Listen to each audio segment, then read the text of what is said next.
Good evening, everyone. Thank you for coming. My name is George Demokopoulos. I'm the co-director of the Orthodox Christian Studies Center. We will begin by asking His Eminence to lead us in a prayer.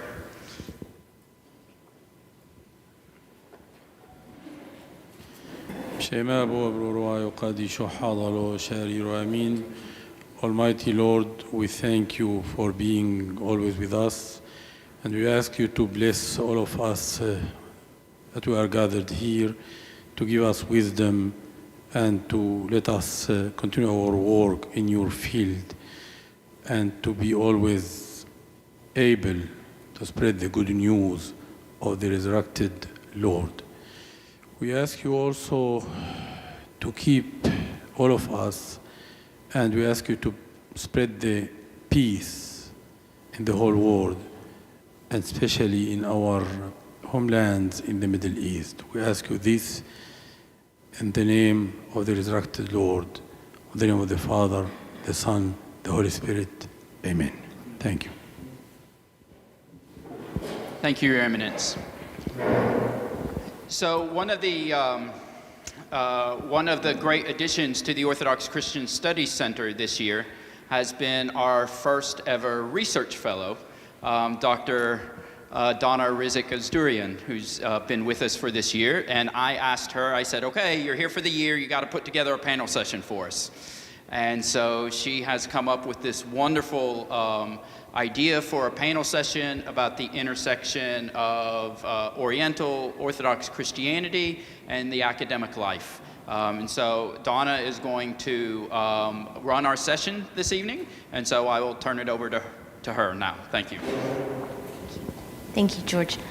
Welcome, everyone. Thank you for traveling and coming and attending here with us this evening, especially post-Easter. I know it's a busy time, but we want to welcome everyone here. Our first Oriental Studies Seminar Day, and we're very excited to have three hierarchs from three different traditions joining us.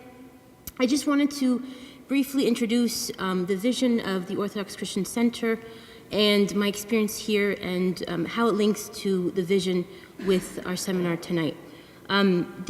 As George mentioned, that I am a research fellow for this year, and it was very exciting to be part of an Orthodox ethos that focuses on the development of Orthodox knowledge and awareness in public discourse, and especially in an academic setting. And what's unique about the Orthodox Christian Center, that its ethos not only about academic rigor or development, but also about ecumenism.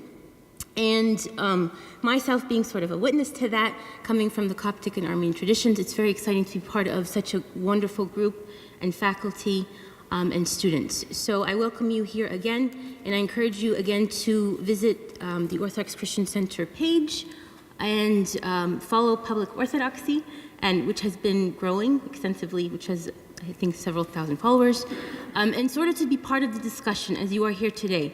And being present is, I think, one of the main big steps to take part, and to be sort of a witness of this ethos and this vision that the center shares with Penn Orthodoxy along with Fordham University.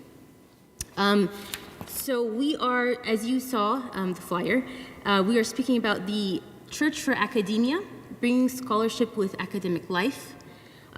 Many cases in our environments, whether in the church life or in the academic setting, they sort of seem two separate visions and ethos, which is fine.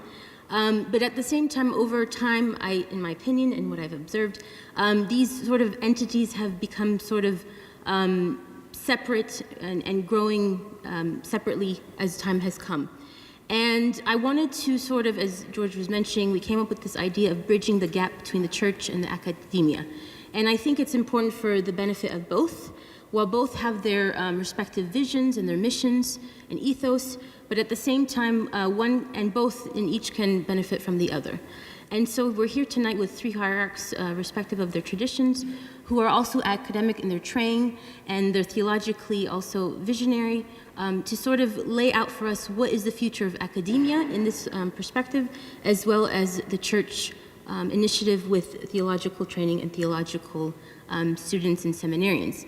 particularly, and this is my personal stance, those outside of the ordained priesthood, so like a woman, what is their function within the church life besides academia?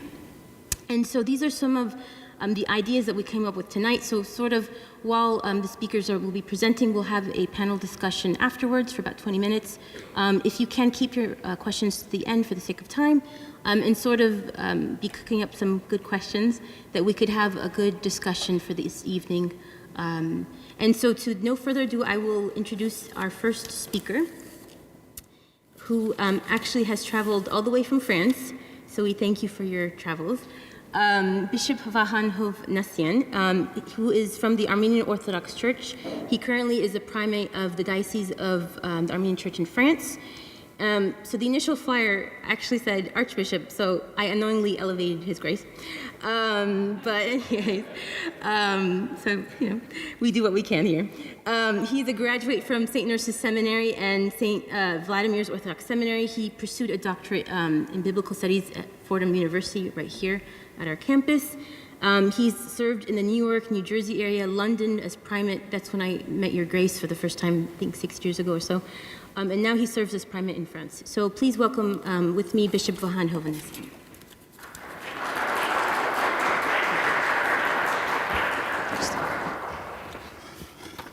Thanks, Donna. Ladies and gentlemen, good evening. I'm honored to be back at this great institution, my alma mater, where I spent about 8 years as a student, and now as a guest speaker. I'm humbled to see amongst you my professor, Father Joseph Lienhard, an example to emulate. Many nights I spent in this building trying to prepare for his exams. This used to be the library, and you could not find a space because it was packed with students like me trying to study the last minute before the test. I'd like to thank the Center, Orthodox Center for for Orthodox Christian Studies for the invitation, Dr. George, Dr. Donna, and all of you for coming here. To start with, I'd like to remind you my academic research at Fordham was in the New Testament. My research was in New Testament Apocrypha. So this is a field that academically I'm not very versed in it, but as a clergy in the Armenian Church for the past 30 years, I can present my observations as a person who was trained academically in the academic circles, as a person who for 30 years has been trying to preach the gospel and witness to the Lord from the pulpit of the churches. My focus will be on the Armenian Church, although it's the same thing with the almost same thing with the Coptic Church, Syriac Church, so I look forward to hearing to my colleagues. I will also hint a few things about the church in the West when the experience is common.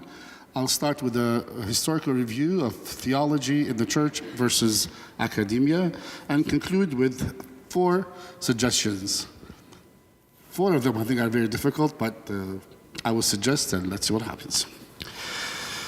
Throughout the early centuries of Christianity, research in the Bible and theology was exclusively an ecclesiastical exercise. The process of the interpretation and exegesis of the biblical text, and that of theology, and the advance of the mainstream church theology was developed in the major ecclesiastical centers, with their theological schools such as Antioch, Alexandria, Constantinople, and Rome. So theological research in the early centuries of Christianity was largely an in-house project, albeit a broad house. In the Armenian Church, academic research is the bone of the mission of the clergy. The 4th century historians narrate the conversion of Armenians to Christianity and the conversion of the king in the year 301, and how monks had to spend months and months learning Syriac and Greek. And the historians are amazing how they describe the details of it. It looks like a small university or academic institution where they were divided to groups. Some studied Syriac, others studied Greeks. They were involved in the translation of the documents, then teaching the languages. In fact, in the year 401, when the time came to translate the Bible, we see a beautiful example of a scholarly, kind of a model of a scholarly research to translate the document. There were two teams created. One was sent to Caesarea, the other one was sent to Ephesus, and the two teams studied Syriac and Greek. They translated the Bible, what is known as the hastily translation, and then the translation went through a second version where the translation was compared to manuscripts from Ephesus, and that gave birth to the official Armenian translation. Comparison, manuscript variations, and thus the birth of the Armenian translation. The appearance of heretical movements within the church stimulated further critical research within the church. These movements, such as the Gnostics, challenged the church's interpretation of the Bible. This is the first time in the history of the church that people outside the church, examining the Bible and the tradition of the church, challenged the church's Orthodox interpretation and faith. These challenges forced the church to look deeper into her earlier interpretations and prepare a critical answer to these challenges. For example, in the Armenian church, one of the most profound examples of biblical exegesis and commentary is found in a book titled Refutation of the Sects by Yeznik of Kolb, Yeznik Golbatsi. Every line, every statement in this book has its footnote in the Bible and is commentary on the biblical verse, and it's used to refute the teachings of the sects in Armenia.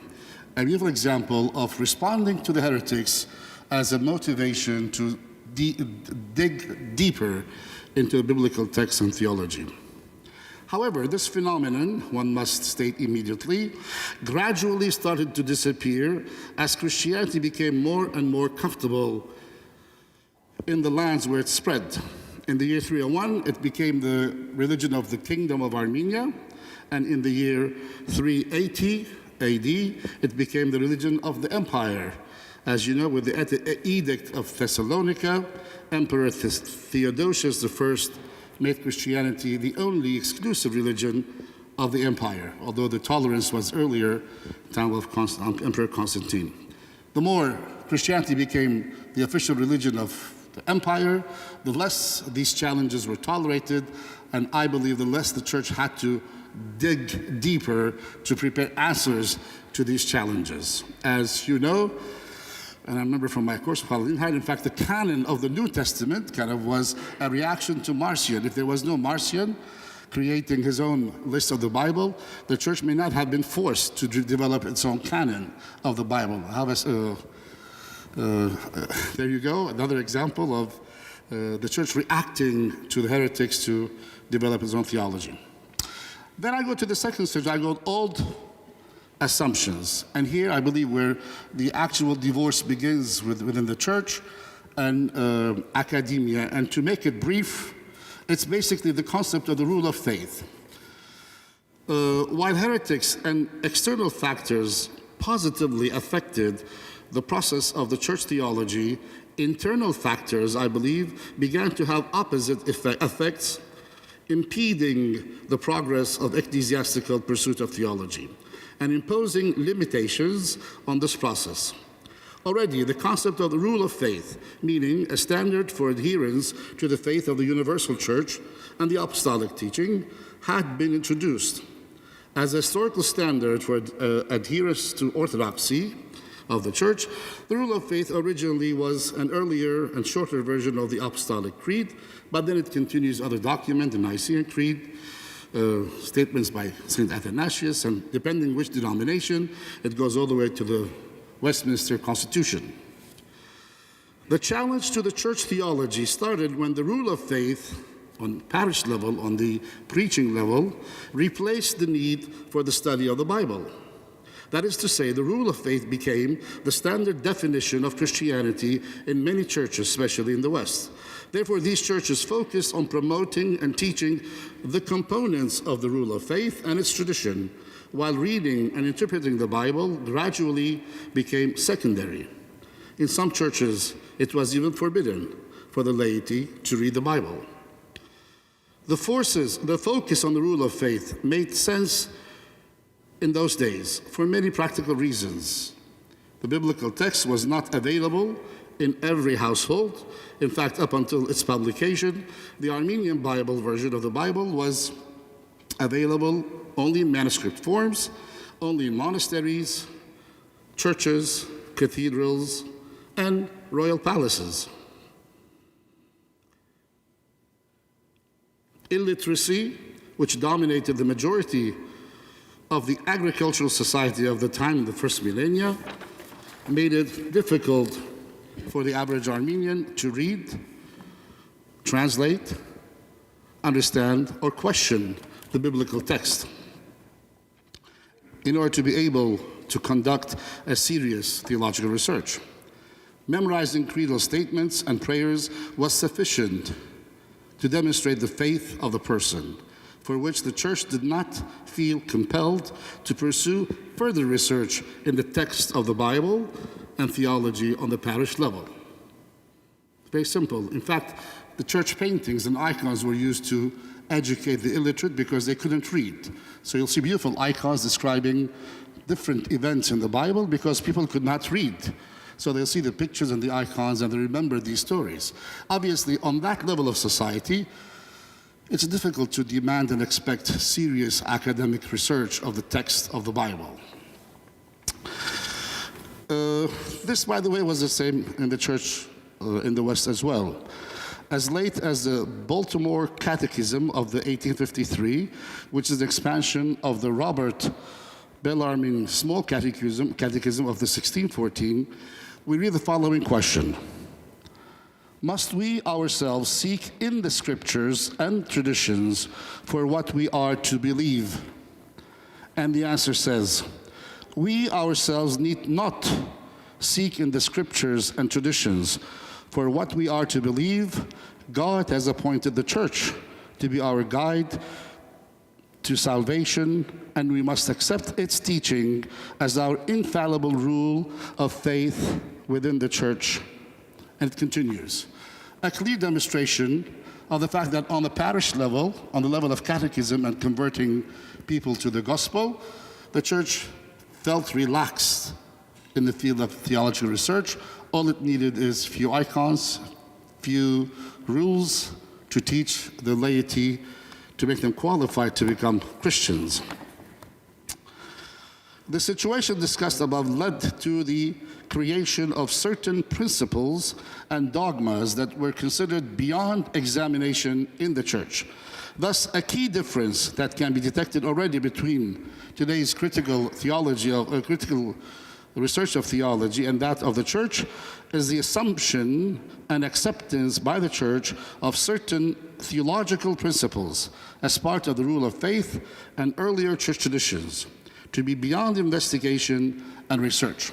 The fact that God exists, a church theologian will not discuss. The fact that there's a Trinity, a church theologian would not, it's beyond the limitation. A church theologian assumes that, starts with the Trinity. The fact that God created the earth.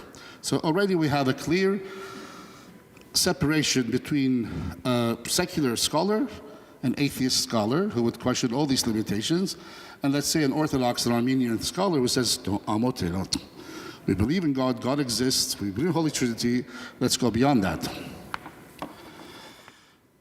My second section of the brief presentation is the beginning of the second millennium.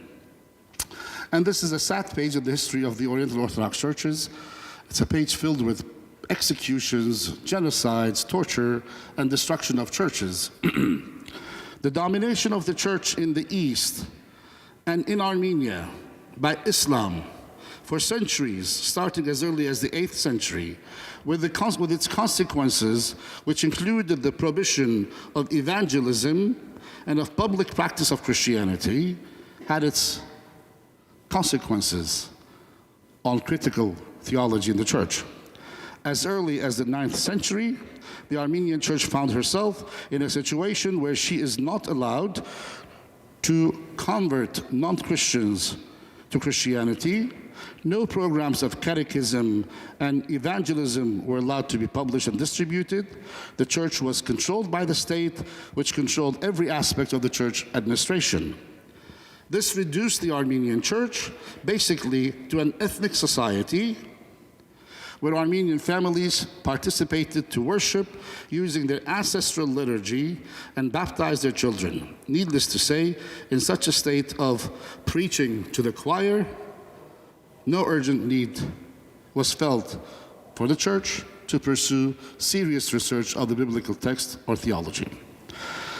The Ottoman Empire, using the Sharia law, designated Christian churches within the boundaries of her empire as civil representations of the ethnic minorities of non-Muslims that made up these churches. The patriarch or head of the church was appointed as the representative of this minority, referred to as millet. So now the church is being overburdened with a mission or responsibility which has nothing to do with the gospel of Jesus Christ. The church and the patriarch becomes the judge, the prosecutors, and the executors of Armenians who live within the Roman Empire who violate the law of the land, because they cannot be prosecuted by the Sharia. It's the duty of the patriarch and the church to pursue these elements. This makes the church the government, the police, the preserver of the ethnic identity of the church, the cultural center, the political center, the center of the resistance, to begin a revolution against the Ottomans. And all these factors, needless to say, will leave serious academic research of the Bible as the last point on the agenda of any bishop or patriarch. The Ottoman Empire, using the Sharia law, designated Christian churches within the boundaries of her empire as millet. The patriarch was forced to follow the system, prosecute and execute members of the church, not by the gospel of Jesus Christ, not based on the canons of the church, but based on the Sharia law which the Ottomans imposed on her subject. Gradually, this external pressure turned the Armenian church and all the Orthodox and Oriental Orthodox churches within the boundaries of the Ottoman Empire to depositories of historic faith and museums of old liturgical celebrations in ancient languages and offices collecting information to be ready for government agents whenever needed. Churches gradually turned into institutions of preserving the ethnic identity of the members of the church, which was emphasized against that of the other Christian minorities, Greeks or Syriacs, and the non-Christian majority in the country. The situation ultimately stopped the local church's pursuit of serious theological research and turned its focus inward. The focus of the church mission became preserving the doctrine and the rituals of the church that comes from generations past.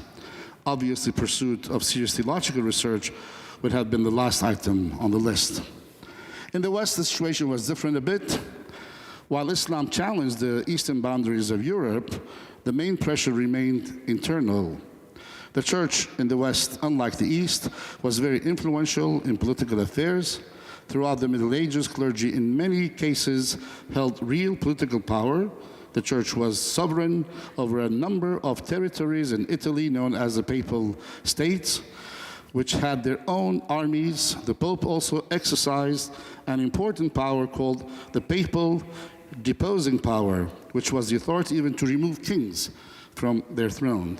Without delving into the political and historical details, obviously for such reasons, you can realize the church has deviated from the pursuit of the preaching of the gospel of Jesus Christ and focused more on these worldly powers that it was vested with. This doesn't mean, by the way, every church throughout the whole Armenian church or the Western church stopped preaching the gospel. It means there's a powerful external pressure that is forcing this church to focus on other things, on political matters, on financial matters, as opposed to the gospel of Jesus Christ. The 19th century While this was going on in West, the Armenian church was experiencing the beginning of a genocide. As early as the 1800s, the Ottoman Empire started organizing mass killing of minorities, especially Armenians and Syriacs and Greeks. This included the arrest of the male members of the society in villages, the deportation and violation of the female members, and enslavement of the children. Throughout the decades, the scale and span of the atrocities continued until 1915, when the government of the Young Turks executed the first genocide of the 20th century. In addition to all the churches mentioned above, the genocide targeted the monasteries, convents, burning manuscripts and churches, and destroying schools. In the main cities, seminaries and monasteries that served for centuries as places to prepare future theologians and clergy were closed or converted for other usages and remain closed until today. Needless to say, again, theological research will be the last thought on the mind of a widow who saw her husband shot in front of her and who was forced to march hundreds of miles to be relocated in foreign lands. Thank God, however, within a few decades after the genocide, Armenians were able to build their churches in the land of immigration, be it the Middle East or Europe. And soon, a seminary was built to pursue theological research as much as the society can afford in those days. While this was happening in Western Armenia, Eastern Armenia became under the domination of the Soviet rule. Again, the church was forbidden to evangelize. Many seminaries and seminarians and churches were closed, destroyed, tortured, and deported. And one Catholicos actually was poisoned.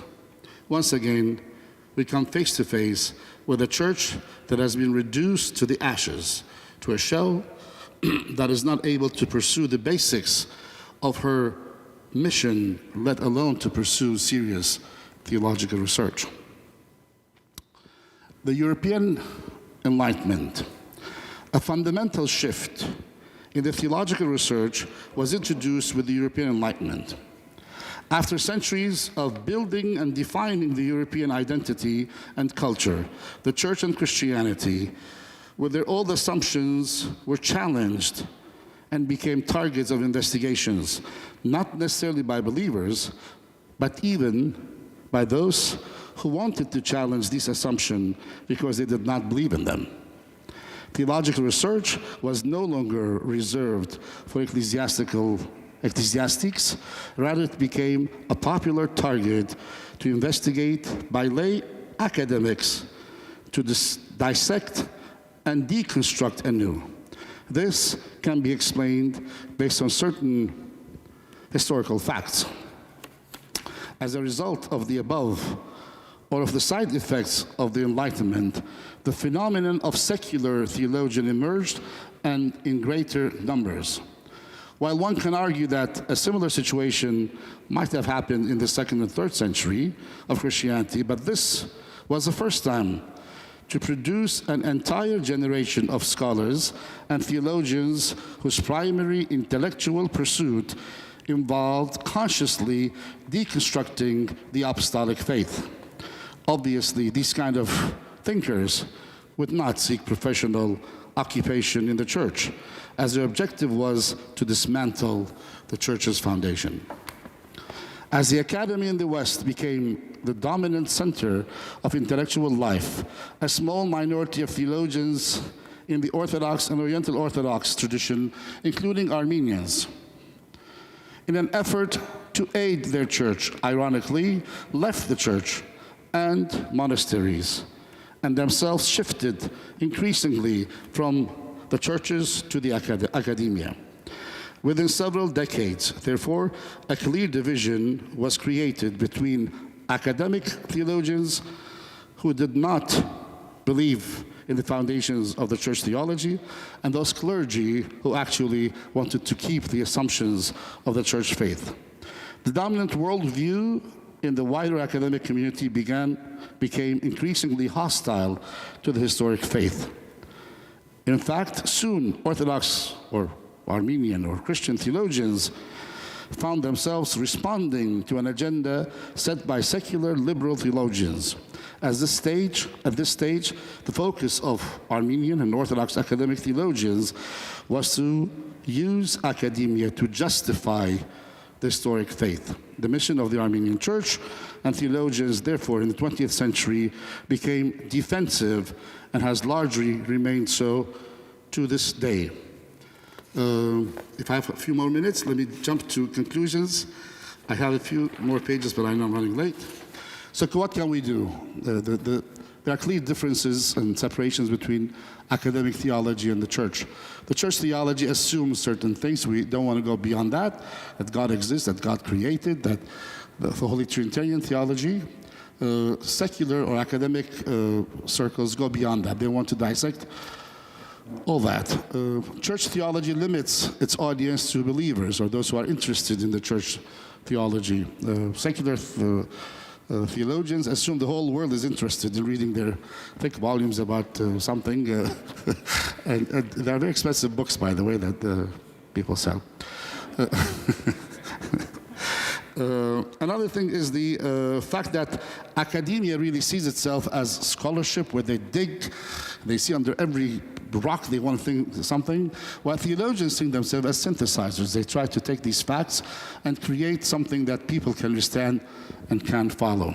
How can we reconcile this gap between the two? I propose 4 things. Number 1 is the office of priesthood. I was shocked when I did my Master's of Divinity degree. Then I said I want to go to doctorate. They said, MDiv is only for pastors. You can't do PhD with MDiv. I said, why? The 2 years of MDiv. They said, MDiv is only for preparing pastors. Do you see, the church is preparing people who are not academically ready to be an average scholar. But why? That needs to change, I believe. A priest must be a scholar, must be a theologian. In those days, Athanasius, John Chrysostom, Basil the Great, they were the PhDs of the time. They weren't just average preachers and performers of sacraments. The second point I'd like to propose is the seminaries. In the seminary, I get very frustrated because there were those who, without knowing the ABC of the Bible, would start discussing social liberation and women ordination to the priesthood and divorce and all that, but they haven't read the second book of the Bible. They don't know what the Bible says. Father Paul Tarazi, my professor of Old Testament in the seminary, said if he becomes the patriarch of the Antiochian church, he would recommend that in the seminaries, the first 2 years they learn only Bible. And the third year they can learn the other things, systematic theology and all that. The first 2 years, Bible. Because if you're going to be a priest, you need to know what the Bible is. You can't start discussing theology and all that without knowing what the Bible says. My 4th point, which may be a bit controversial, is what do we expect from our priests? That's another thing. I mean, what kind of Christians are we producing? What is the catechism of today? I know in the Armenian church, for example, when I was in New Jersey, there was a very nice man who was a benefactor of the church. But one day I said, Father Vahan, he said, please change this. We're tired of Jesus Christ, Jesus Christ. Can you talk about the Armenian church history, about the genocide? I mean, okay, but enough Jesus Christ, and the gospel. So I said, Mr. X, but that's my job, to preach the gospel of Jesus Christ and the parables and the things. But do you see, the man was expecting a nice lecture, maybe about historic, cultural things. So the 4th question is really, what do we expect from the church? For some people, the church is only a place to perform the sacraments, hatch, match, and dispatch. For some people, the church is, especially in the churches of the Oriental Orthodox churches, Arabic, Syriac, Armenian, Coptic is the national element. Even the Greek church has the same thing. You know, the Greek church, the Greek language. And they expect that, you have to be very nationalistic in your sermons. So the 4th question to bridge this gap is to prepare true disciples of Christ in the parishes. People who are proud to say, I am a man of the covenant with Jesus Christ. I've been baptized in the new covenant, and teach me more about this covenant. That's what I need from the church, and not politics and culture and histories. Thank you very much.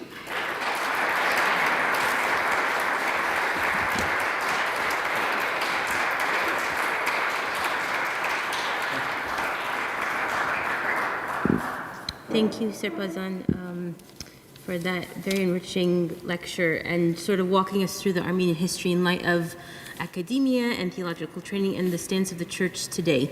It's very interesting. And we see you'll see sort of parallels that the Armenian church has faced with the Syriac and the Coptic church of persecution in academia and theological training. I would like to introduce our next speaker, Archbishop John Kawak of the Syriac Orthodox Church, who is the Patriarchal Vicar of the Syriac Orthodox Church for the Eastern United States. They just finished the center and the cathedral in Paramus, New Jersey. I encourage you all to visit. It's a beautiful, beautiful center and a beautiful community in Jersey, and of course, all over. Archbishop John Kawak holds a BA in Theological Studies from St. Ephraim Syriac Theological Seminary from Syria, an MA in Eastern and Oriental Liturgy from the Pontifical Institute in Rome, and he was also the professor of liturgy and liturgical theology in Syria for about 10 years. And then he came to the United States, and we're very blessed and honored to have him with us. So please welcome Archbishop John Kawak.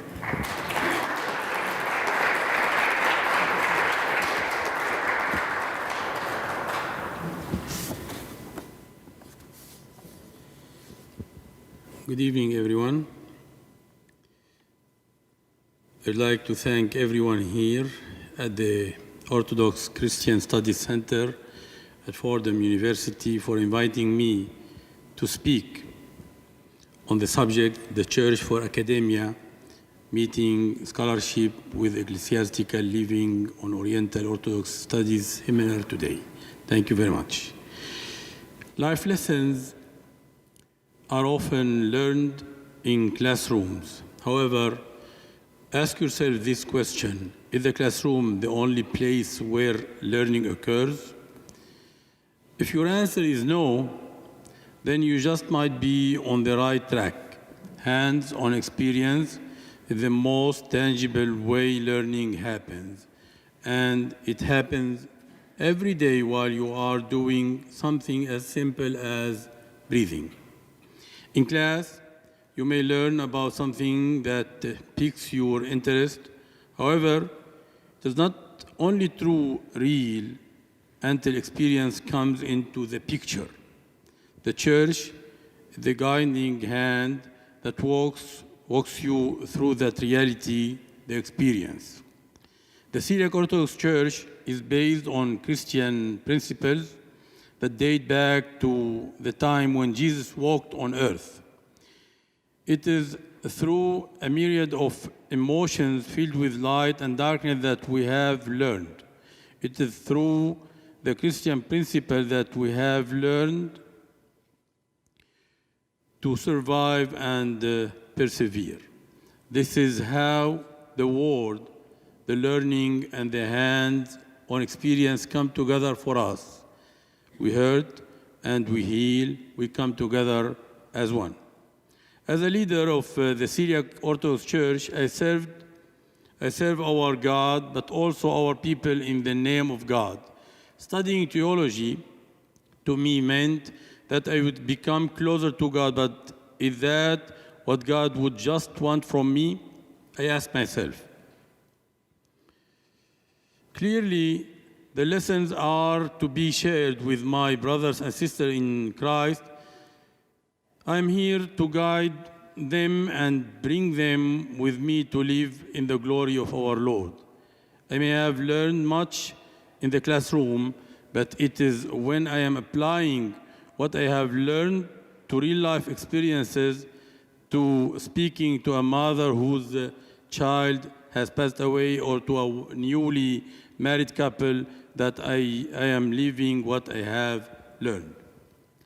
In the Syriac tradition, history, as all the Oriental churches, history is a part of the fabric of our lives. Our schools are many and considered ancient, dating back to as early as the 3rd century. A few examples of these are the School of Edessa, which became very popular in 363 AD through the care of Saint Ephrem. In 489 AD, after being open for 126 years, it was closed down. Then there was the school of Nisibis, which was open in the 4th century until the 7th century.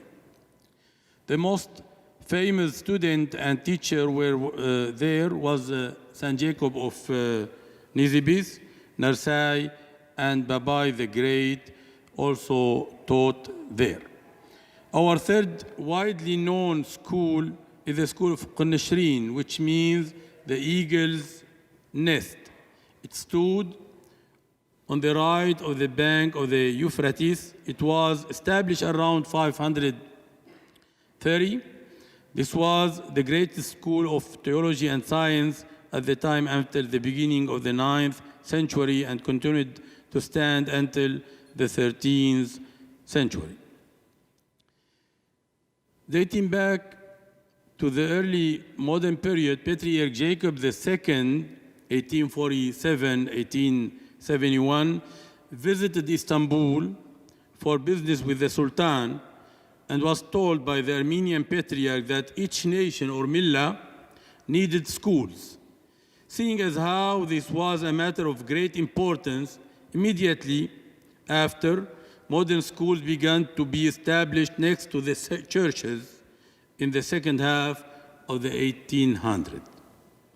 After the devastation left by Saipho, as some of you may know as the Syrian and Armenian and Greek genocide, dating back to 1914 until 1920, Patriarch Ephrem I established St. Ephrem Theological Seminary in 1939 in Zahle, Lebanon. This is the official seminary of the church, although it is not at a university level. Due to the need of a university, Patriarch Zakka I, who passed away recently, began a project to establish a university in Syria, which is in progress as of right now. The current Patriarch Ephrem II, who was a student here at Fordham University, but he didn't finish his PhD because he was elected as Patriarch. So being Patriarch, it's much more important than having a PhD. So the current Patriarch Ephrem II set the opening date of the first university for September 2018, this year. Regarding theological studies, we are sending our students to study in European and American universities after finishing their theological diplomas at Morfrem Theological Seminary in Damascus. As you see, our Syriac Orthodox Church and educational system are very much tied together. Our people matter very much, and our church is working and trying to work very hard to pave the way for the future. In order for the academia and the church to be able to engage with one another more effectively, they must both realize that they are not that different at all. Their goals are to teach and engage those who are willing. Scholars can help the church to create resources that provide spiritual support. For now, and I'm giving you some experience from our academics on the field, for now, our Syriac scholars are translating for us the Peshitta, our official version of the Bible, into English, so we can use it in the church. One of our deacons finished a hymnology book, but a Syriac scholar who is also native English speaker edited the translations to ensure their precisions in English. How could the average church-goer and celebrant get their hands on the most important of academia writing? Well, for starters, ask yourselves if you, leading a busy life, always have time to do extra research on personal matters. If your answer is no, then perhaps you might want that information provided to you in a faster and easier format. Scholars must be encouraged to take their books and articles and write them in a simple manner for people to understand. In case of Syriac studies, we have a good example of just that, as Sebastian Brock keeps the normal reader in mind when he writes.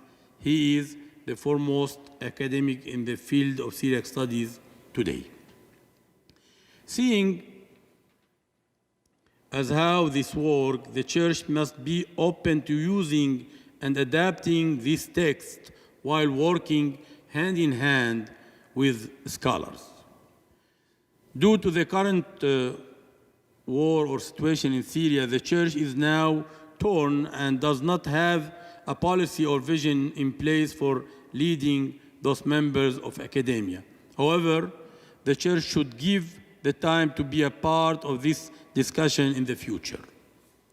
The Church should make it a policy to integrate Syriac faithful who are also part of the academia and to ask academics who are also part of the Church to be its academic resource. At the moment, we have, not too far from here, we have Bet Mardutho in New Jersey with connections at Princeton and Rutgers. We also have Beito Suryo in Salzburg University in Austria and St. Ignatius University in Sweden, Södertälje. We need to approach them to be active in the Church. A meeting already took place this year to coordinate these organizations with each other. Currently, there is no structure or system set in place for non-ordained leaders. It would serve us well to have this set in place, as it is important for our survival in the diaspora. I believe we need to place more of a focus on the role of women, and I know Donna will be so happy to hear my proposal here. I believe we need to place more of a focus on the role of women in the diaspora church in the 21st century.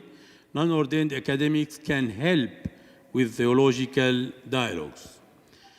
In order for our church to establish a set structure for non-ordained leaders, we would have to instill a change in mentality within the church. I believe part of the reason this change has not occurred is that many of our lay people are not academics in the theological field. Our current theological academics are mostly ordained deacons, priests, or monks. For the church to prepare for church academics, it must understand what academics bring to the table. We must encourage our faithful to pursue academic studies that can help the church and others, but this is not an easy task, as careers in the field of theological academics are not easy to attain. Our church must work with what we have now. We have a few academics, and I'm talking mostly about the Syriac church. We have a few academics in our presence, but we are not utilizing them as we should. This can be the first step of that new beginning. Thank you for being such a wonderful audience. Also, I'd like to extend a thank you once again to Fordham University for providing me an opportunity to speak on this subject. Have a great evening, everyone. Thank you very much.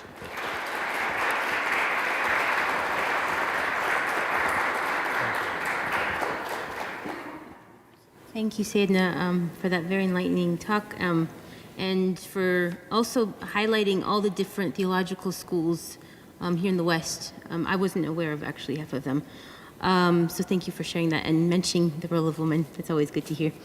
To no further ado, I will introduce our final speaker, who has come from California. I have dragged him out of his schedule, whom I've known for about 20 years, and we went to seminary together. Bishop Krolos of the Coptic Orthodox Church is the Bishop of Education in Southern California, the Diocese of California and Hawaii. He is the first American-born bishop in history who was ordained to the episcopacy in 2016. He also has established ACTS, a theological school in California, and which is headed towards U.S. accreditation, and is also the dean of that school. Bishop Krolos obtained his MTS and THM from Holy Cross Greek Orthodox School of Theology, and then pursued his doctorate in patristics from the University of Notre Dame, focusing on the writings of St. Cyril of Alexandria. Please welcome Bishop Krolos of the Coptic Church.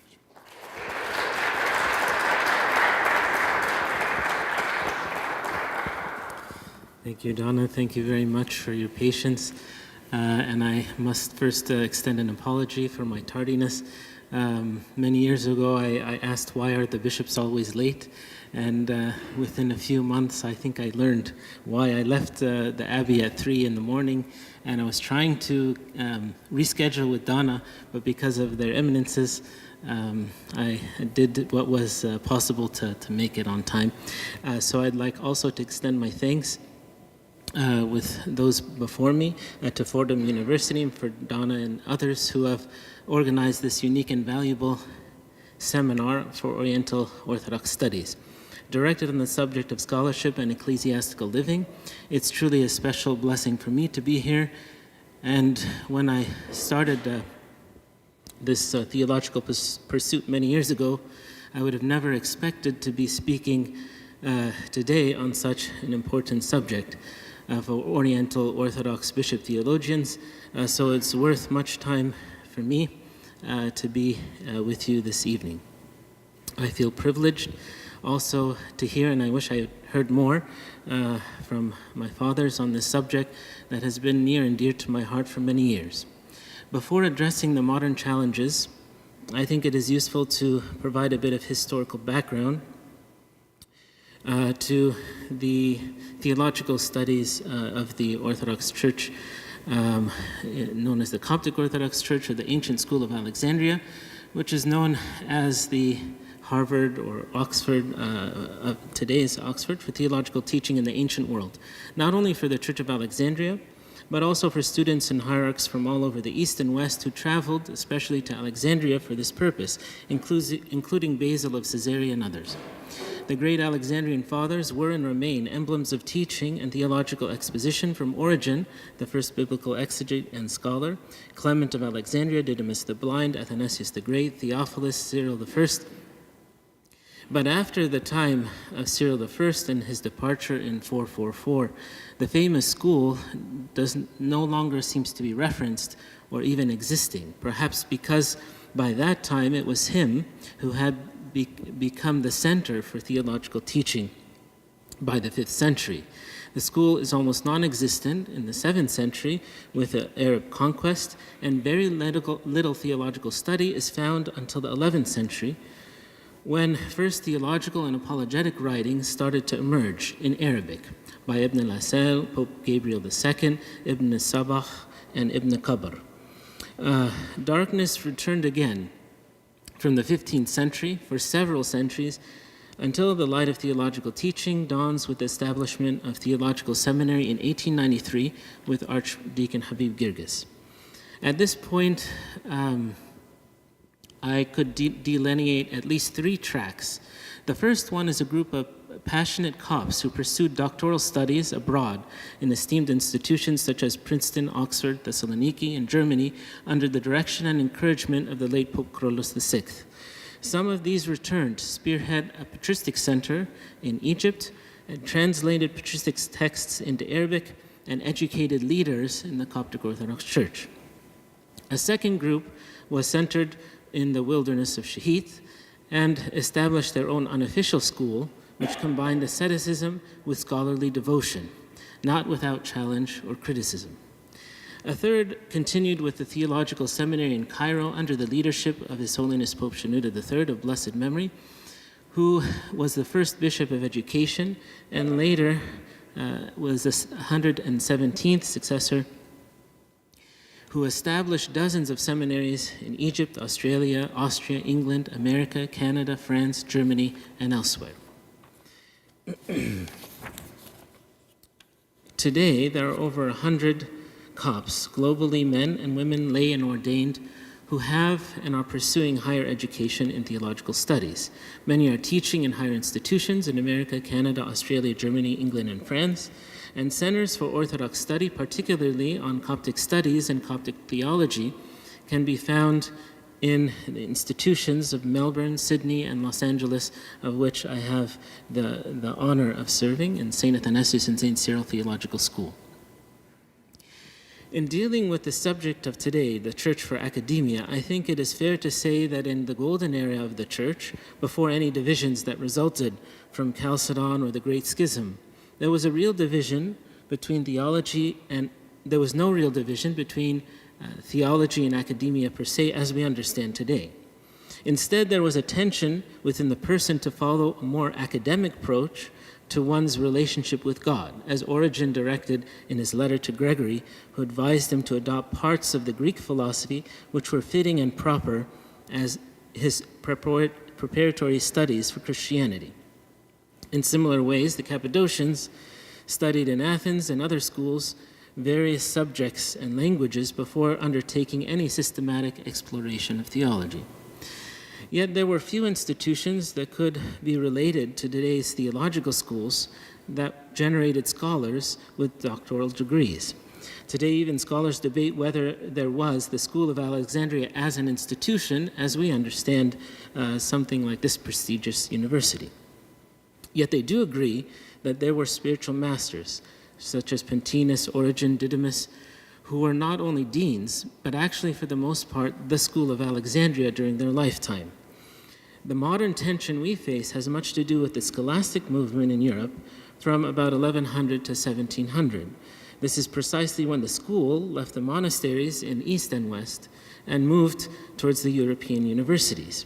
This is what, I guess, could describe some tension between Augustinians and Thomites, and in some areas between East and West. So the concerns of today's discussion is more or less a more modern problem, primarily in a Western context. So when studying an ancient theology in a Western context, which now we are also answering the same questions. For this system took years to reconcile the various tensions between theologians and philosophers and academics with the monastics and systematic theology with mystical theology. It was not until this time also that we discovered professional theologians or academics as a career in professing, writing, debating important theological issues. Centuries later, there were positions, as with Origen and Clement, but at this time, at least in Alexandria, it seemed more service-oriented in Alexandria as opposed to more scholastic movements that took place much later. Before proceeding further, I'd like to share with you a couple anecdotes from my own personal journey, which could draw some lessons that would apply to this modern question, and also would help you understand where we're coming from as Copts in this theological journey. I think it could reflect the current process of how to become a theologian and may help us answer some of these critical questions. The first took place many years ago before I had graduated from college. I toyed with the idea of applying to an Orthodox seminary, and I got the applications for St. Vladimir's and from Holy Cross in Boston. And these seemed to appeal to me to how to continue to be a better servant and more diligent in understanding the Bible and the history of our great tradition. Especially since at that time there were no formal classes for servants or preparation, and didn't have the best experience in taking classes with our own theological seminary, which had been existent for some time but needed much work. When going to the application, both applications, I stumbled across the section which required a bishop recommendation. This posed two problems for me. First of all, I just wanted to seek more information and to learn more about a deeper theological study. I had no interest in being ordained to the ministry or in pursuing that route, so it didn't resonate with my thoughts at that time. The second, probably more important, was that we had no bishop at the time, and it would be very difficult to contact the Pope to approve of this journey. So I decided to make the more reasonable option in pursuing theological study, and that was to go to law school. And after that, the second reasonable step was to go to the monastery and become a monk. It turned out that in God's plan, 10 years later after that, I would go to Holy Cross, and 11 years after that, I would become a monk. That's another story, but several years later, when I would submit my application to Holy Cross, it was actually turned out to be for me a plan B. Before that, the original plan was to study canon law at the Pontifical Orientale Institute in Rome. With the legal background that I had gained, this would be very logical, and also with the encouragement of Cardinal Koch and others, everything seemed to be set in order. All I had to do was get the approval and blessing of His Holiness Pope Shenouda. Little did I know that after a short time, I was directed into, instead of studying canon law, I would study patristics, and instead of studying with the Catholics, I would study with the Greeks.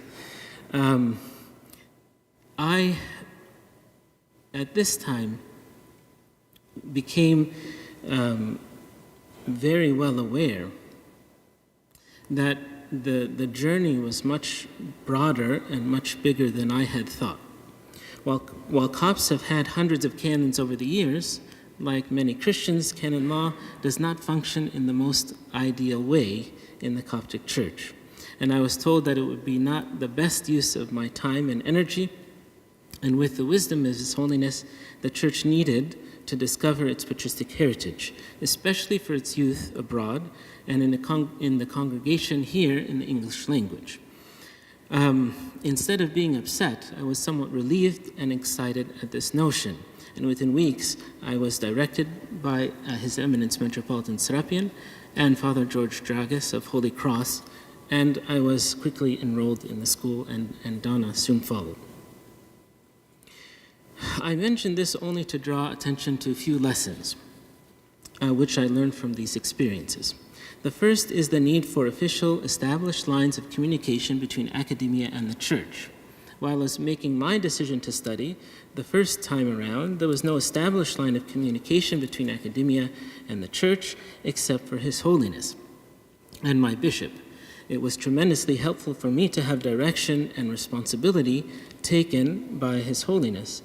My own bishop was extremely involved in every stage of the process, and I would make regular reports during my visits throughout my studies, asking questions, engaging in fruitful discussions through these long years. And in many ways, our church has grown, yet the fatherly guidance and supervision is critical for theological study, not simply to monitor or supervise, but in a discipleship that is always important when doing theology. My professors certainly guided me along the way, I cannot doubt. They introduced me to many things, but it were those fathers within my church that helped me apply that theological teaching and study to the church in which I lived and served. Sadly, this is not only rare in the Oriental Orthodox churches, but also in theological study in general. It's much easier in a seminary where Catholics study with Catholics and Greeks study with Greeks, but when we are in different traditions, this dialogue is of utmost importance. Because for other reasons, you're perceived in many different ways when you go to study in a different university. And so how essential it is the assimilation or incorporation of concepts and notions in one's own tradition, because it's precisely for this reason that we have had many growing pains, conflicts between theologians and clergy history scholars and hierarchs. This may seem like a small thing, but it is not very easy to apply. When such leaders of the church are involved before someone studies, in such a way that there is a place for some direction, some dialogue, some discussion, it makes later discussions much more fruitful and easier to take place.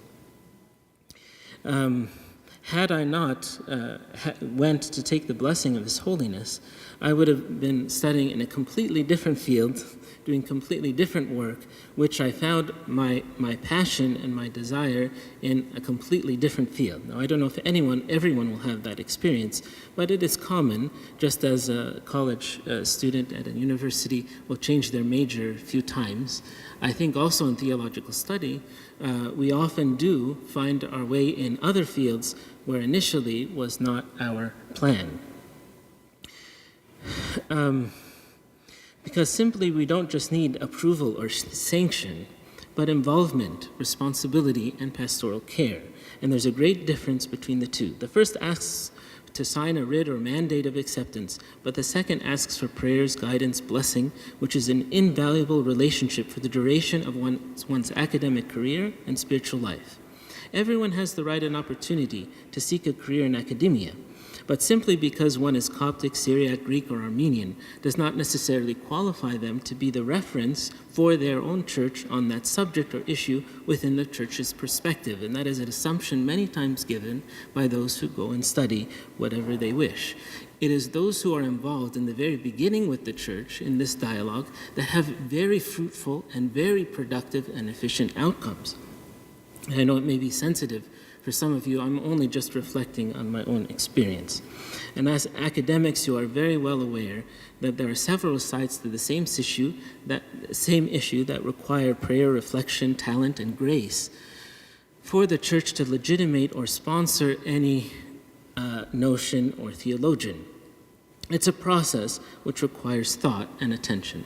The second is to inspire, engage, and communicate with future scholars. Since I began my studies, I noticed a consistent and exponential interest in theological studies in a broad sense, not only in our diocese, but throughout the world, from Australia to Egypt and all across the lands of immigration. Each is at a different level, I would say, in their interest, but it's what convinced us to move much more quicker than we originally planned, because many of those who were interested sought various solutions to their interests that were not always the best plan for their own life. It was sometimes very random or haphazard, and they would have different types of experiences in their own journey. The third is relieving the tension. This tension requires some work on both sides. I often hear that there's descriptions of how the church fights against academics, sometimes in a ruthless or unjust way. And other times that the hierarchs can be, or leaders of the church, sometimes accused of being ignorant or stubborn on one side of the clergy, especially if they're accused of being wrong, inaccurate, or even ignorant of certain theological concepts. This is a part of those growing pains of humbly and honestly listening to experts in the field of study, in history, biblical studies, and liturgical studies.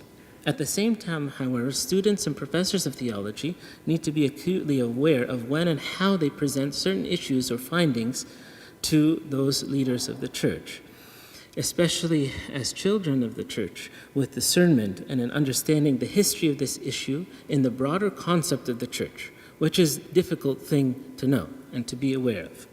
I've seen many bright, knowledgeable, and distinguished scholars make the same mistake time and time again, and struggling with why our findings, our discovery, our research was not accepted by the church. Origen was a victim of his own brilliance, not because he didn't understand what he was saying, but because in many ways he made mistakes with the hierarchy that could, in my opinion, could have been solved. There are many issues relating to Origen, which I will not get into at this time. But the second point which I would like to mention is that we are in desperate need of developing a platform, one also for study of the clergy, as His Eminence mentioned. it becomes abundantly clear to me, at least in our first stage of theological studies, that in this movement we need as many clergy to be studying as possible. The obvious disadvantage in our church is the time that clergy simply don't have to give to education or advanced education because of the pastoral duties are simply overwhelming. Especially, I know in our Coptic church, there's very little time to breathe. But without this necessary step, clergy will not be able to fully welcome new theologians into the church unless they have a similar experience, as there will be many suspicions, fears, and perceived threats for any healthy dialogue and involvement. By no means am I saying that only clergy should study.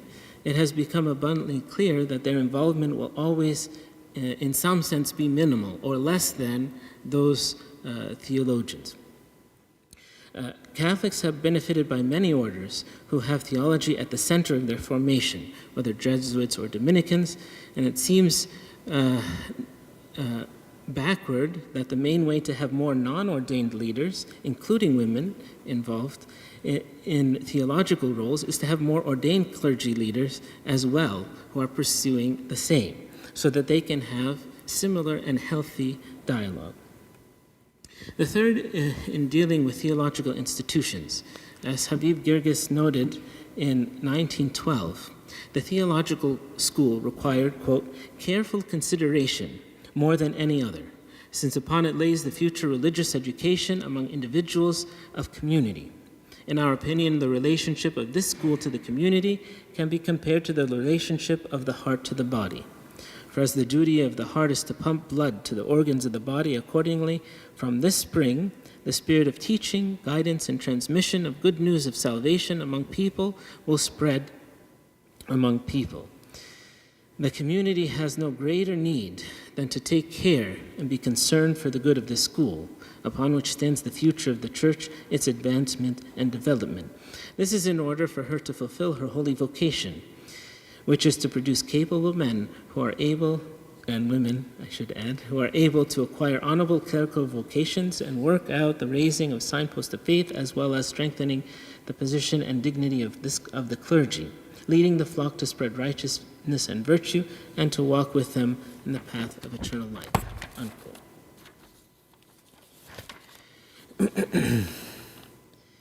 More than a century later, I find often repeating his words in establishing the growth of our theological institution. In fact, the primary reason why I was sent several years ago to study was to help our theological seminary solve many of the challenges it was facing since its establishment in 1989.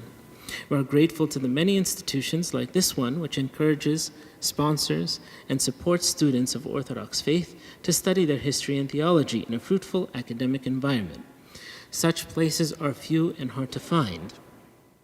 I also had wonderful experiences at Holy Cross and Notre Dame, but many students of theology did not have the same fortune.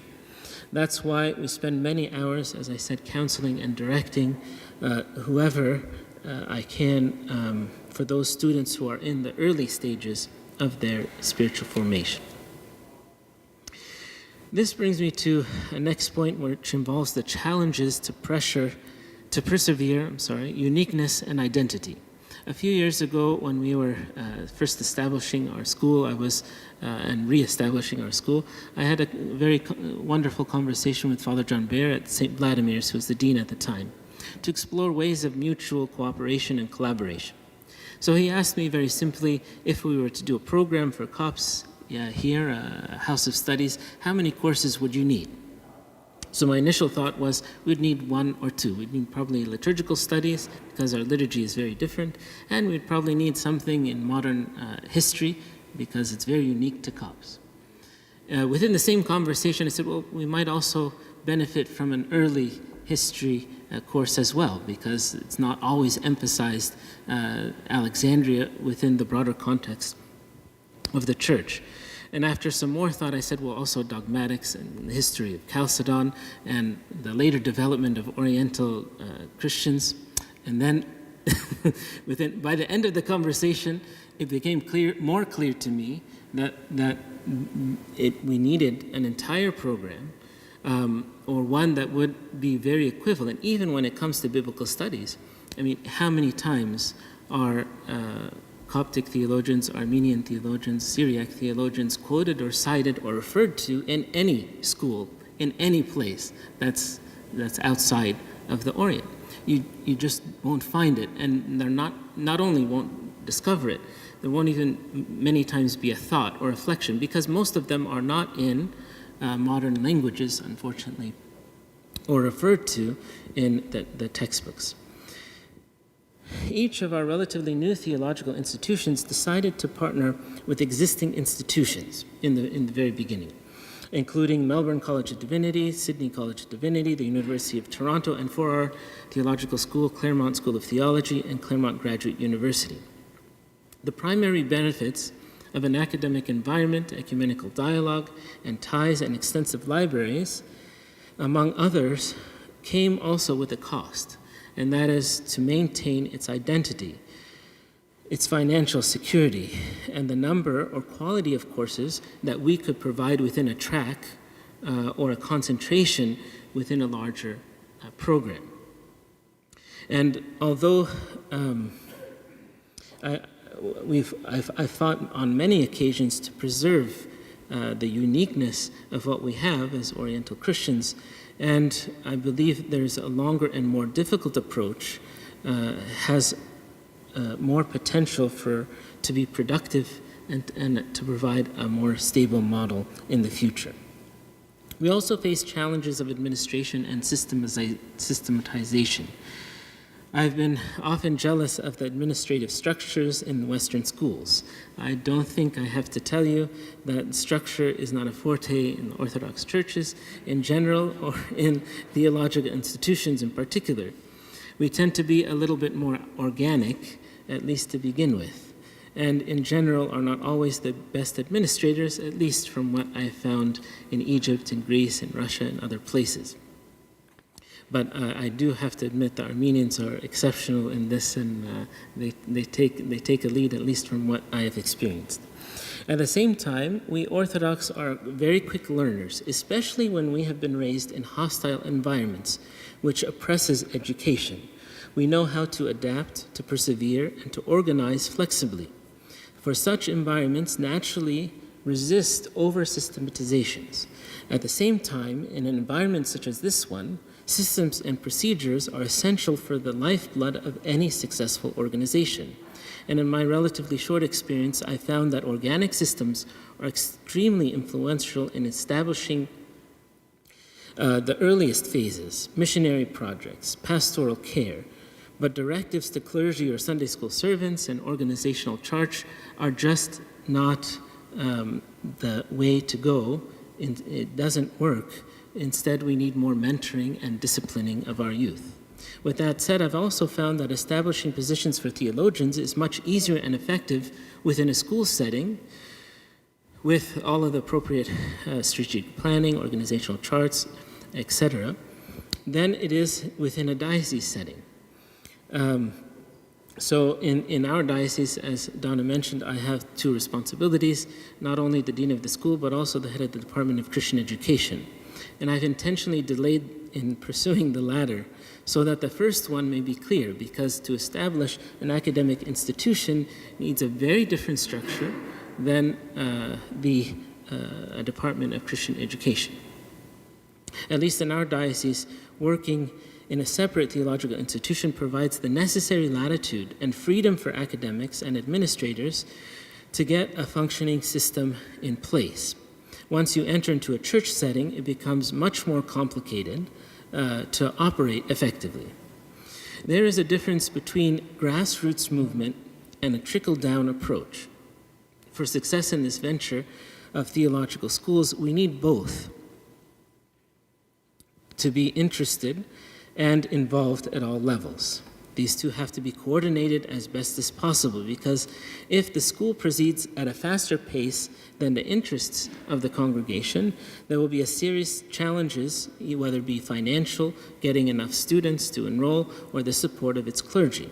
And if the school is not fast enough to meet the demands of the church, it's also drastically affected, not just in its current state, but also for years to come. I'll turn just to I think I have 1 minute. I had planned to speak a little bit more about publications, but for the sake of time, will just jump ahead to some concluding notes.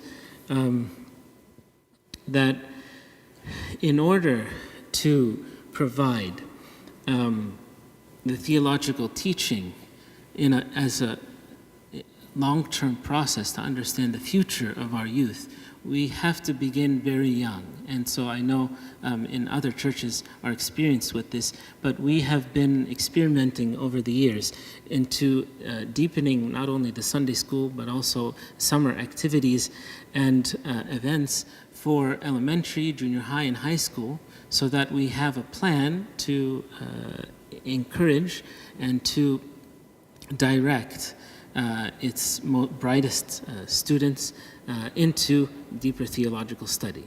And that is the sense where theological study becomes as much as a calling as it is vocation, and a service as much as it a career. I thank you again for your time and for your patience, and look forward also to hearing from you and from my fathers, so that we can all grow in the knowledge of Christ and deepen our understanding in this time we have here together. Thank you.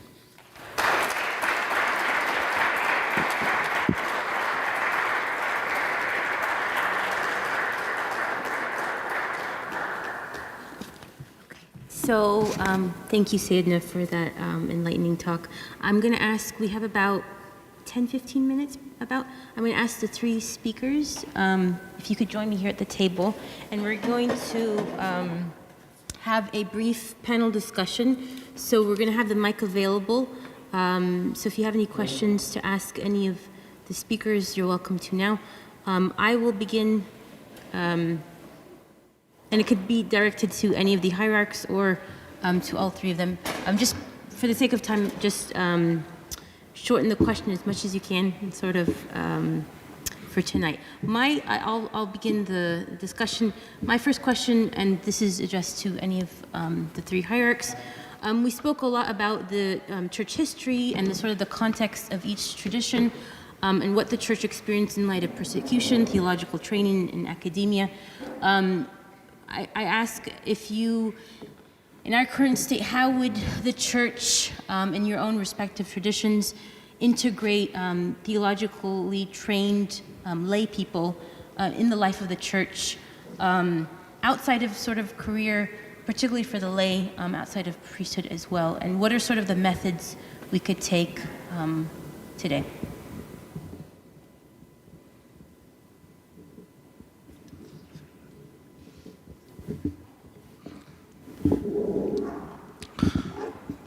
The incorporation of the laity in the mission of the church? Yeah, academics, yeah. Academic. Yeah. Well, I don't think any of the Oriental Orthodox churches prevent any layperson to be a faculty member of any of the seminaries. I know St. Nurse's Seminary has always had lay professors and even women professors who have been leaders in the faculty. Even on a liturgical level, the canons of the church in the Armenian church allow for readers to be women, chanters of the psalms to be women. So even liturgically speaking, we have that thing for women or lay people to pursue scholarship of liturgical theology and as I said, as far as academia, there's not a single limitation on lay people being involved in the seminary to teach any of the subjects. So,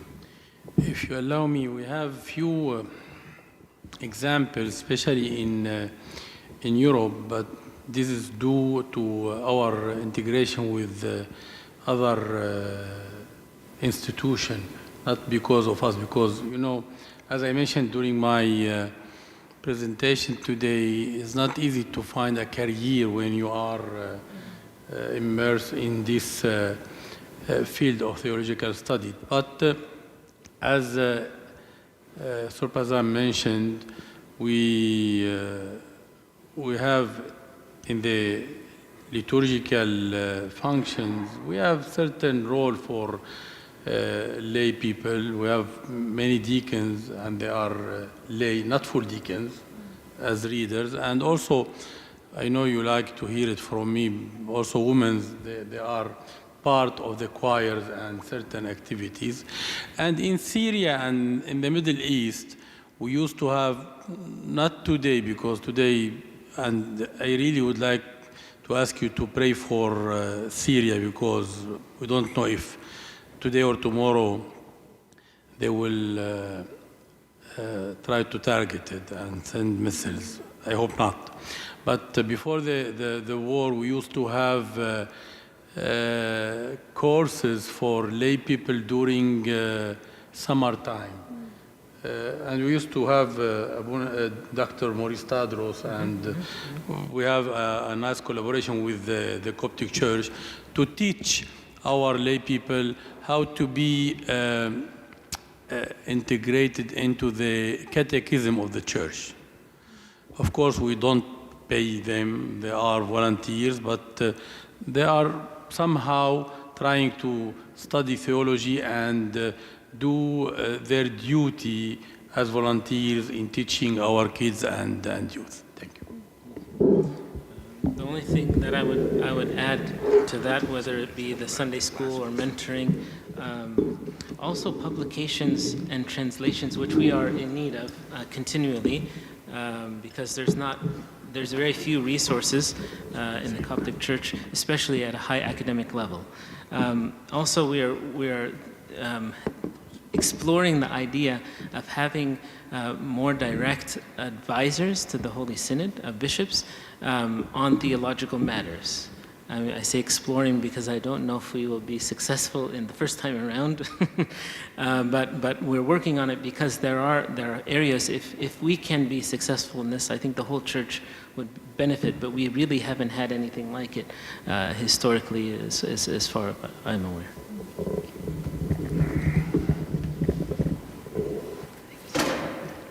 I'd like to thank all of you for this. This has been really wonderful. My question is really one about New World, Old World, right? So as each of the communities for which you're a part of exist within a diaspora, right? And your people in your communities are going on and receiving elite educations at the Oxfords, at the Harvards, right? Wherever. And they're going on and they're receiving their PhDs, and they're becoming experts in their own right. I'm wondering how those in Egypt, in Armenia, in Syria view these, right, people born on foreign soil in the West with Western educations.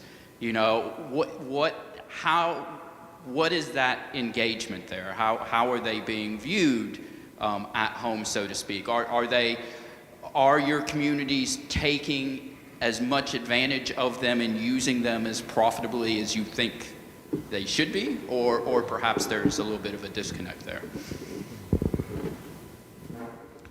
At least I can speak for myself. I know that Copts in general love foreigners. And so initially, they're very welcoming and engaging. When it comes to the clergy, it gets a little bit different. I can speak from my own experience, because sometimes they are looked at like second class if they don't speak the language very well, or if they can't understand. So even sometimes in a sermon there is a little bit of gap there.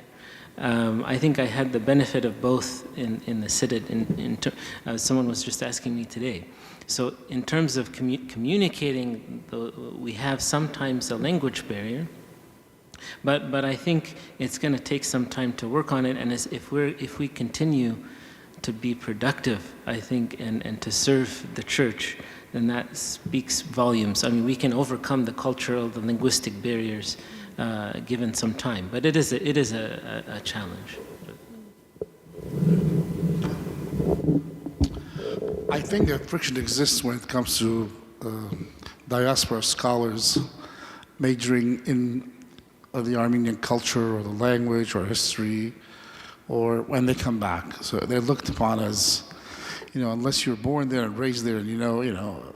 But when it comes to theology and religion, at least in the Armenian church, because Armenia for over a century almost was under the Soviet rule, Armenians in Armenia they don't know the theology of the Armenian church. They looked forward, they welcomed the diaspora Armenian scholars to go back and teach, because they knew if there's any friction, maybe it's starting now that you have almost a generation after the independence of Armenia, and we have Armenians who had the opportunity to, those who are born in Armenia for generations, who have the opportunity to go out and study. These people may see themselves as a bit more superior or more real Armenian scholars than those from diaspora. I mean, I say when it comes to theology and religious studies, at least in Armenia we have no problem, because that's a field that during the Soviet era was not pursued, and there's no history, there's no professors, names that, if anything, in the late 1800s, scholars went and studied in Germany, including archimandrites and priests. They came back, they were executed by the Soviets, so they did not have a chance to witness and teach. So I see that problem in other fields, language, literature, history. Ultimately, you have to seek the blessing of a senior professor in Armenia for your research to be approved. But the other field, the field of history, church, theology, biblical studies, Armenians welcome from the diaspora. They're eager to learn more about that discipline. Let me first state something, that the majority of our church, the Syriac church, is now in the diaspora, not in our homeland. And this is, I don't know if we are fortunate or not, but this is what we have. But we don't have any problem, as His Eminence mentioned. We welcome everybody from outside, and usually all our professors and teachers, they studied abroad, and when they are coming back to our homeland, they are welcomed. And of course, sometimes we have certain challenges, because coming from Italy or America or somewhere with sometimes new ideas, we have this, sometimes it will reach a certain level of fighting between the foreigners and the conservatives. Thank you. Any questions?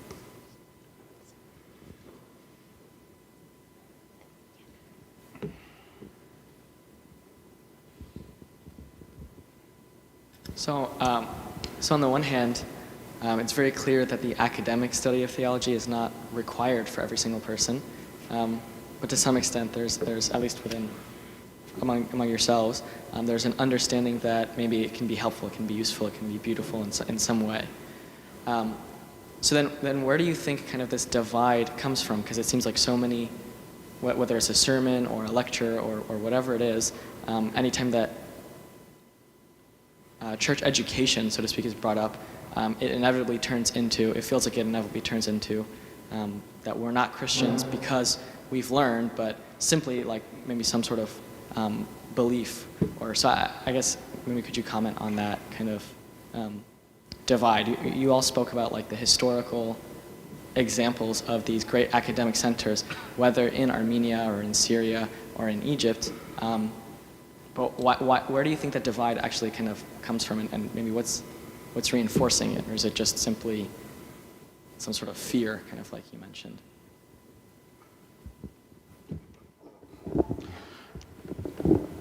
I thought I said it in my comments. Number one, the history of these churches in the East. is such that the church did not have the luxury to pursue serious academic research.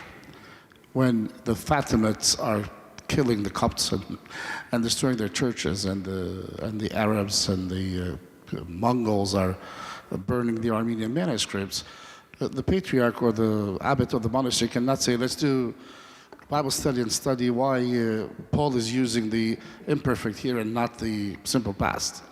It's not, it's not, you can't do that. That's number one. Number two, gradually through the centuries, churches were, I don't want to use a negative, churches were overloaded with the responsibility to do other things that were not initially part of the go out, teach them what I've taught you, baptize them. The church in the East especially became more of an ethnic club. We are Armenians, we're Greeks, we're Syriacs. In fact, that becomes more of a kind of a essential element of these gatherings than the gospel of Jesus Christ. So thus, serious theology became secondary. Creedal statements, a simple rule of faith, memorization of the Lord's Prayer and the Creed became all what the church required from the faithful. Beyond that, the church stopped the think tank. There was no research. There was no need for the research in the church because the church was happy with that.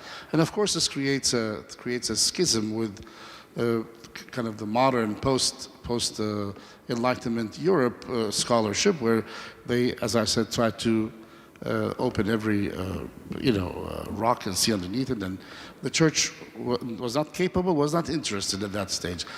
I think it's unfortunate. The church has to go back to be interested in that. As I said in my conclusion, why not demand that every priest becomes a scholar? Why not? And other things. Thank you. I don't want to repeat my sermon.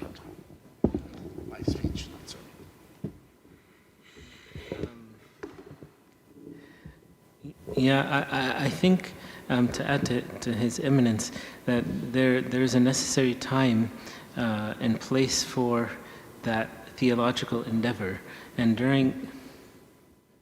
during the periods of persecution and afterwards, so even in, say, modern day Egypt until most recently, that they were always in an environment that the challenges or the theological challenges were mainly coming from one side.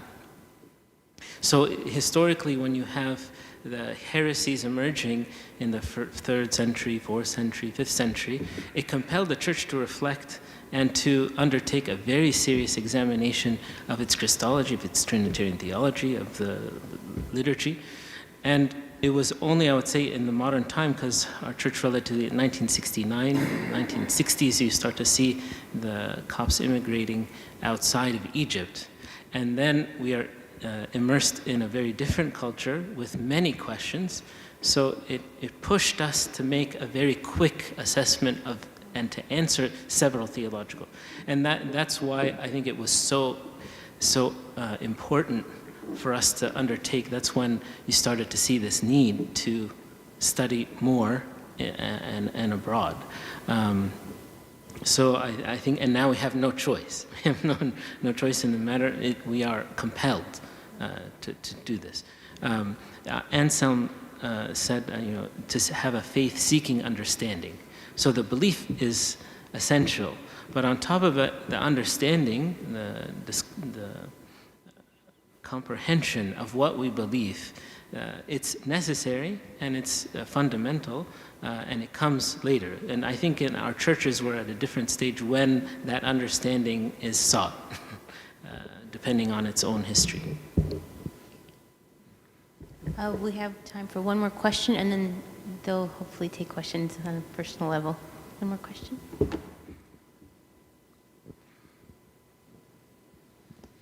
Are there any publications or resources that you might point to for those that are interested in, other than, say, the writings of Sebastian Bach, which were mentioned earlier, but are there any series or publication houses or anything, or any authors, really, that you'd suggest, other than the fathers, of course?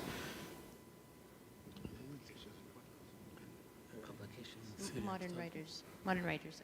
Okay. Are there any authors in the Oriental traditions that you would recommend for modern writings on theological texts. In Syriac studies, we have many, not only Sebastian Brock, we have especially Baumstark from Germany. He is the father of the liturgical studies, and he wrote a very important book about liturgie comparée. Matthäus, Taft from Notre Dame here in America. You know, I cannot list all of them, but we have a lot of scholars. They did a lot for the Syriac studies. And now we are, thank God, now we are having few of those scholars from within the church, as we have here in New Jersey, George Kiraz and many others. And George Kiraz, he is trying to publish many of our ancient books, and he is, if I can say, the father of the translation of the Peshitta, the simple Syriac translation of the whole Bible, which it's really very old, from the 2nd century or end of 1st century, the Peshitta. George Kiraz is working with other scholars to translate it. Thank you. And I think for us, we are in the stage of focusing on the primary texts, because many of the, at least the scholars of Alexander, many of their writings have not been completely translated, available in Arabic and or English. And like Felixinus of Mabuk and others, like with George Karaz in the Syriac tradition, Saint Cyril of Alexandria, that's why I focus, dedicate years to, it's getting there. But that understanding is, there's still a gap between our clergy and our congregations exposed to those primary texts. Because if we just focus on the secondary, we're going to be disagreeing from here till Second Coming. So. Let me just quickly mention a few names. Professor Michael Stone from the Hebrew University, basically biblical texts, Armenian texts of the Bible and Armenian commentaries. Professor Peter Cowie of the U.S. California University of Los Angeles. He's basically the expert in the New Testament and the text of the New Testament. Professor James Russell of the older religions of Armenia before Christianity. Gabriela Winkler and Professor Taft, Armenian liturgy. So there's a lot of Father Daniel Findikian, Armenian liturgy. We have a list of scholars, thank God, in the previous few decades who have dedicated their research. We have a series of publication. It's called The Bible in the Oriental Orthodox Tradition, that's published by Peter Lang, of which we have about 6-7 volumes, which discusses the Bible in the Oriental Orthodox traditions. That's new. It's been about 4 or 5 years now. Thank you.